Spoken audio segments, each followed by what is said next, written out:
Aujourd'hui, nous allons essayer de modéliser différents types de problèmes. D'habitude, les enseignants font des problèmes, mais ne savent pas toujours quel type de problème ils donnent à leurs élèves. Et on risque de retrouver toujours un peu les mêmes types de problèmes qui sont proposés dans nos fichiers. Pour ça, nous allons utiliser un support fait de 2 planches reliées par des équerres afin de les fixer en angle droit. Une des planches est graduée de 0 à 20. Nous allons aussi utiliser des réglettes cuisinières. D'un côté, le nombre est écrit, derrière, on a le nombre qui est dessiné 4 carrés. Premier type de problème, parmi les problèmes additifs. Premier type de problème, problème de composition d'état. Donc, petit problème, Pierre a 6 billes rouges et 4 billes bleues. Combien Pierre a-t-il de billes en tout? Il en a 10.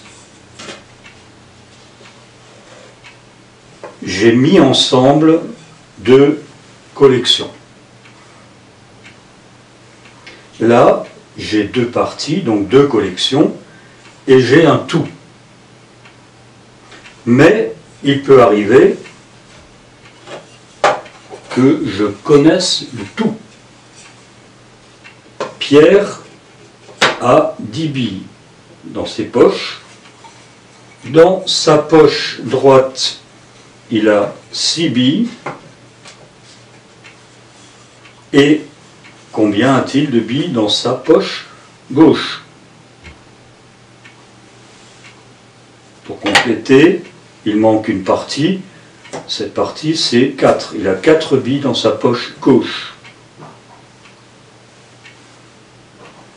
Donc ici, j'ai cherché une des parties. Deuxième type de problème, des problèmes de transformation. Dans un problème de transformation, on a un moment 0 et un moment 1. Il y a 2 moments. Le temps s'écoule. Et pendant que le temps s'écoule, on agit, on fait quelque chose avec la collection, soit on lui ajoute quelque chose, soit on lui retranche quelque chose. Ça va être une transformation positive ou une transformation négative. Exemple de problème de transformation. Au début de la récréation, Pierre a 6 billes. Il joue et il gagne encore 4 billes. Combien a-t-il de billes à la fin de la récréation? 10.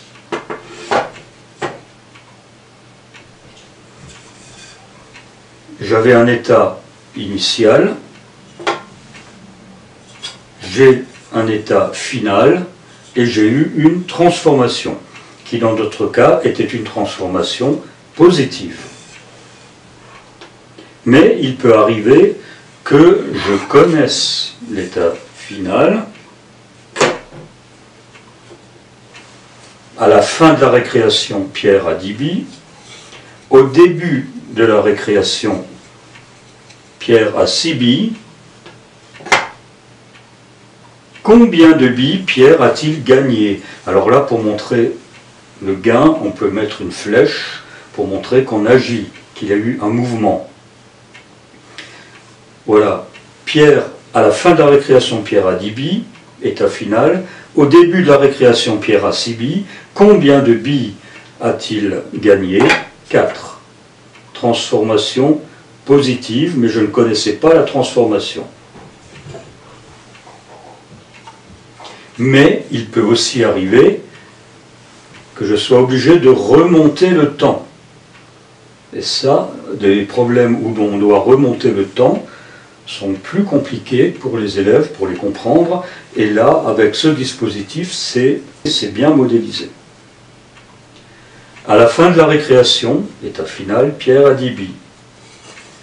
Pendant la récréation, il a gagné 4 billes. Combien de billes Pierre avait-il au début de la récréation? 6. Là, je suis obligé de remonter le temps. Fin, la transformation que je remonte en arrière. Je peux faire 10. Comme il avait gagné 4 billes, bien, je les enlève de nouveau ces billes. Ce sera moins 4. Et il restera donc l'état initial. Problème de transformation. Troisième type de problème, ce sont des problèmes de comparaison d'état. Comparer deux collections. Pour comparer, on pourrait mettre une flèche par ici, une flèche par là, pour montrer, je cherche qui a le plus, qui a le moins. Comparaison, on va chercher qui a le plus, le moins, ou combien a-t-il de plus. Julie a 6 billes.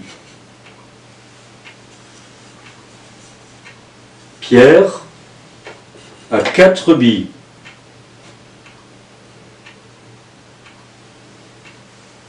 Je connais les deux. Combien de billes Julie a-t-elle de plus que Pierre? Je cherche la différence, 2. Mais il peut aussi arriver que je connaisse une des collections. Donc voilà Julie. Je ne connais pas le nombre de billes qu'a Pierre, mais je sais que Julie a 2 billes de plus que Pierre. Et donc cela me permettra, ceci c'est la différence entre les deux, et donc voilà, je vais trouver ce qu'a Pierre.